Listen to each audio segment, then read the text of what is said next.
اس میں کسی کو کوئی شک نہیں ہونا چاہیے اور ہے بھی نہیں کہ یہ تاثر بہت مضبوط ہے کہ آنے والے الیکشن 2024 کے لیے نون لیگ کنگز پارٹی ہے اور میرے محبوب قائد چوتھی مرتبہ وزیر اعظم بننے جا رہے ہیں۔ اس کا وہ خود اعلان کرتے ہیں، بلکہ یہ بھی کہتے ہیں کہ وہ لکھ کے دینے کو تیار ہیں، اور جو سیاسی بساط وہ بچھا رہے ہیں اس میں بہت آبویس ہے کہ ان کی سیاسی قوت یقیناً زیادہ ہوگی، کیونکہ کراچی سے لے کر خیبر تک جتنی سیاسی جماعتیں پیپلز پارٹی کو چھوڑ دیں، تحریک انصاف کو چھوڑ دیں، اس کے علاوہ جو قابل ذکر سیاسی جماعتیں ہیں تقریباً سب کے ساتھ یا تو وہ سیٹ ایڈجسٹمنٹ کر چکے ہیں یا اپنے اندر ضم کر چکے ہیں یا کرنے والے ہیں، اور وہ تمام سیاسی بٹیرے جن کو وہ کبھی قبول نہیں کرتے تھے ان کو بھی انہوں نے اپنی پارٹی میں لے لیا ہے اور وہ ایک حکمت عملی کے ساتھ آگے بڑھ رہے ہیں۔ لیکن ساتھ ہی ساتھ ان کا یہ مسلسل ایک پرابلم رہا ہے کہ ان کا بیانیہ کیا ہوگا، اور بیانیے کے حوالے سے ایک مرتبہ پھر ایک قلعہ بازی میرے محبوب قائد نے کھائی ہے، اور وہ قلعہ بازی یہ ہے کہ ایک بار پھر انہوں نے احتساب کی بات کرنا شروع کر دی ہے۔ وہی بات جو پاکستان آنے سے پہلے انہوں نے لندن میں کہی تھی، لیکن جیسے ہی وہ بات انہوں نے کہی تھی ویسے ہی شہباز شریف کو جو 48 گھنٹوں میں ان کو آئے ہوئے 48 گھنٹے بھی نہیں ہوئے تھے اپنے بھائی کے پاس سے واپس جانا پڑا، اور پھر ان کو قائل کرنا پڑا کہ یہ بیانیہ آپ ترک کر دیں۔ پھر اس کے بعد ان کی تمام پارٹی نے کہنا شروع کیا کہ میاں نواز شریف صاحب نے تو اپنا معاملہ اللہ پہ چھوڑ دیا ہے، اور یہ بات چلتی رہی، اور کل سے پھر میاں نواز شریف صاحب نے اپنے بیانیے کو تبدیل کیا ہے۔ کیا وہ کہہ رہے ہیں ذرا ایک بار سن لیتے ہیں۔ لیکن اس دفعہ میرے محبوب قائد نے اپنے پرانے بیانیے میں تھوڑی سی تبدیلی کی ہے۔ وہ جنرل ریٹائرڈ قمر جاوید باجوہ صاحب کا نام نہیں لے رہے، وہ معزز جج صاحب جو جن کا نام پہلے لیا کرتے تھے ان کا نام نہیں لے رہے، مگر یہ نام لے رہے ہیں۔ آج بھی انہوں نے گفتگو کی ہے، اور آج کیا کہا انہوں نے یہ بھی سن لیجئے۔ اب اس بیانیے کے ساتھ کئی کنٹروڈکشنز ہیں جو سامنے آتی ہیں اور کئی سوالات پیدا ہوتے ہیں۔ مثال کے طور پر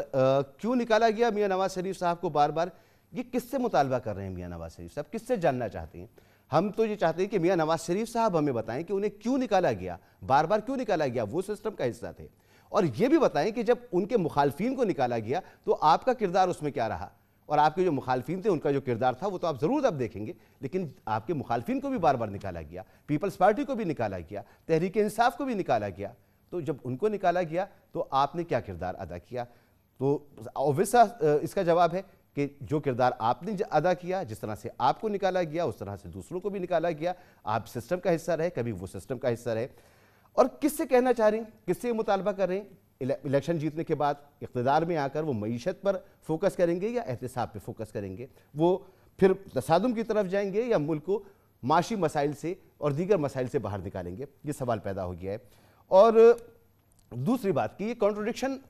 اس طرح سے بھی سامنے آتی ہے کہ میاں نواز شریف صاحب جو کہہ رہے ہیں کیا اس پر عمل بھی کریں گے؟ کیونکہ میاں نواز شریف صاحب کا یہ بھی کہنا تھا، ان کی پارٹی کا یہ بھی کہنا تھا کہ وہ تمام لوگ جنہوں نے ان کو نکالنے میں، ان کی حکومتیں ختم کرنے میں سہولت کاری کا کردار ادا کیا، وہ اس کا حصہ بنے، نواز شریف صاحب کو ریپلیس کیا، ان کی پارٹی کو ریپلیس کیا،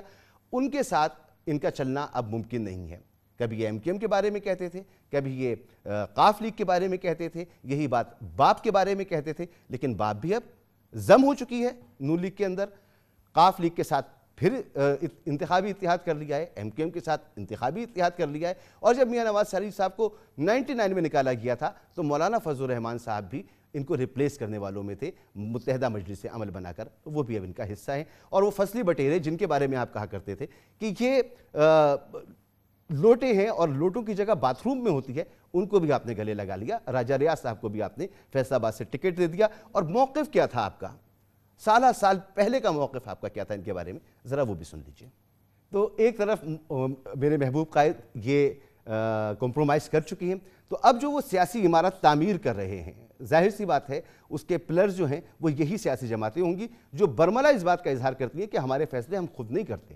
ہمارے فیصلے وہی ہوتے ہیں جو مقتدر حلقوں کے فیصلے ہوتے ہیں۔ تو ایسی صورت میں ایک کمزور عمارت پہ کھڑے ہو کر جہاں پر کبھی بھی میاں صاحب کو نکالا جا سکتا ہے، بہت آسانی کے ساتھ نکالا جا سکتا ہوگا، وہاں وہ اس بیانیے کو، اپنے اس منشور کو، اپنے اس مطالبے کو کیا عملی جامہ پہنائیں گے،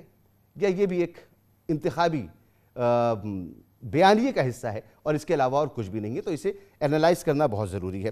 جواب دیا ہے آج اسی صورتحال پر، اور اس پر بات کی ہے بلاول بھٹو زرداری نے، اور انہوں نے جو گفتگو کی ہے وہ بہت آبویس ہے، بہت سمجھ میں آتی ہیں چیزیں کہ ہو کیا رہا ہے، ہوتا کیا رہا ہے اور ہونے کیا جا رہا ہے۔